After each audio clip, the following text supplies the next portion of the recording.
उत्तरमध्ये गेल्या 3 वर्षांमध्ये अतिशय चांगली बांधणी केलेली आहे. ह्याचा प्रत्यय देखील आला की अनेक ग्रामपंचायत निवडणुकांमध्ये सुद्धा सत्तांतर झाली, काँग्रेसची तिथं सत्ता आली. काय नक्की परिस्थिती? खरं तर मूळ कराड तालुक्यात तशी काँग्रेसची टीम चांगली आहे आणि त्या फक्त टीमला जागृत करायचं काम मी केलं. ज्यावेळेपासून मी कराड उत्तरची जबाबदारी घेतली कार्यकर्ता म्हणून, तर त्या कसा विस्तव असतो त्याच्यावर एक राख असते, ते राख बाजूला सावरून त्याला प्रज्वलित करायचं काम मी केलं. आणि त्याच भूमिकेतनं लोकांनी थोडं लक्ष दिलं. लोक नैराश्याकडे गेले होते की काँग्रेसचा कार्यकर्ता आमचा नैराश्याकडे गेला होता, त्याला नैराश्यातून बाहेर काढायचं काम मी केलं. एवढंच काम केलं आणि आमच्या ग्रामपंचायती बऱ्यापैकी आल्या. ग्रामपंचायतीमध्ये सत्तांतर झालं, लोकांनी काँग्रेसचं नेतृत्व स्वीकारलं. दादा, आगामी आता विधानसभा निवडणूक येते, तर कोणता अजेंडा लोकांतून काँग्रेस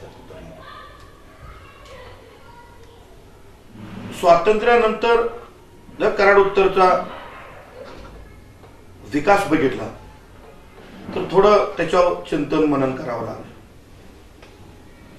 आदरणीय यशवंतराव चव्हाण साहेबांनी या मतदारसंघाचं नेतृत्व केलं. यशवंतराव चव्हाण साहेबांनी महाराष्ट्र उभं करायचं काम केलं, महाराष्ट्र घडवायचं काम केलं आणि त्या चव्हाण साहेबांचा हा मतदारसंघ आणि त्यांचे वारसदार म्हणून आम्ही सगळेजण काम करतो.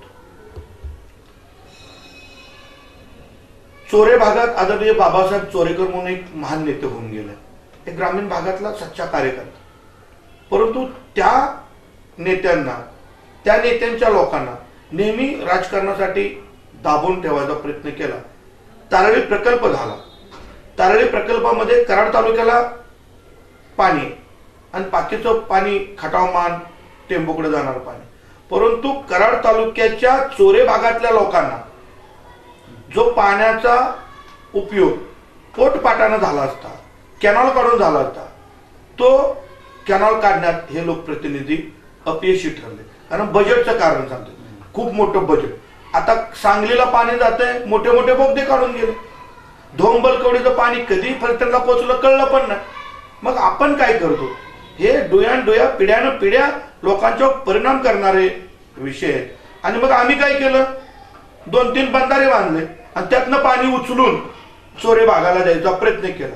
पण दिलं कुठं पाणी? ज्या भागात तारळी नदीवरनं पहिल्या शेतकऱ्यांनी लिफ्ट केलं होतं तिथपर्यंत हे पाणी पोहोचलेलं आहे. 50 मीटर हेड पर्यंतच पाणी पोहोचलेलं आहे.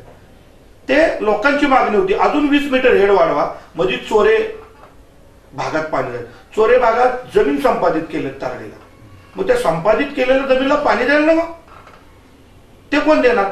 परंतु यात इथल्या स्थानिक लोकप्रतिनिधींनी लक्ष न घातल्यामुळं ते कॅनल कॅन्सल झाला आणि लिफ्टनं पाणी उचलायचं आपल्यावर प्रसंग आला, आपल्यावर वेळ आली.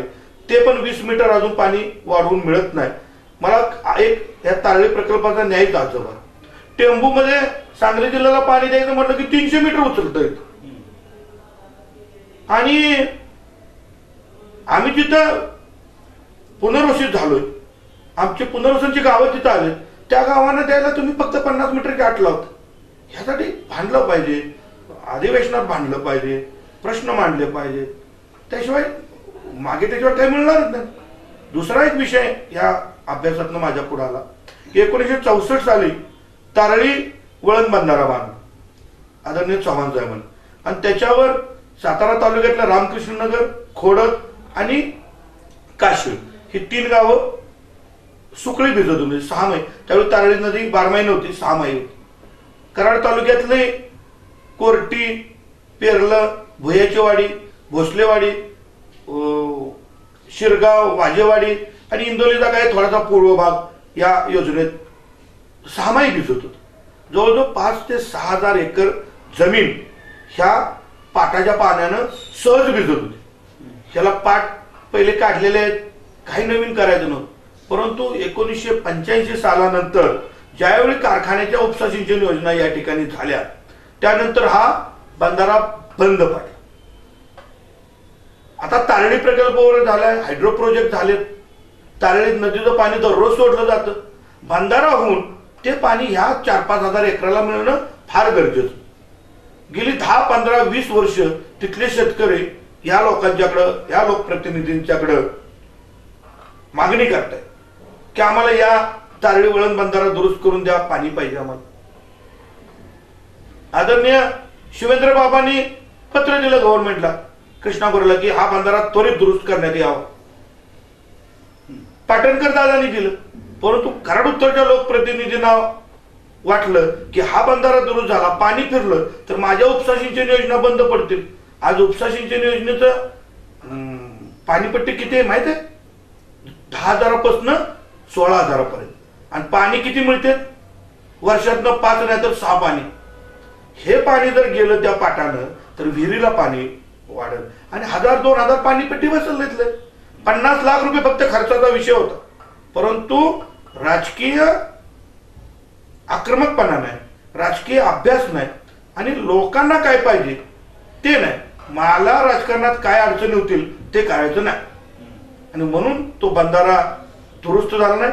मी मुळूक साहेबांच्याकडे तगादा झाला होता पाटबंधारे मंत्र्याकडे आणि आता तो बंधारा मंजूर झालेला आहे, त्याच्यावर पैसे पडलेले आहेत, त्याचं टेंडर निघालंय.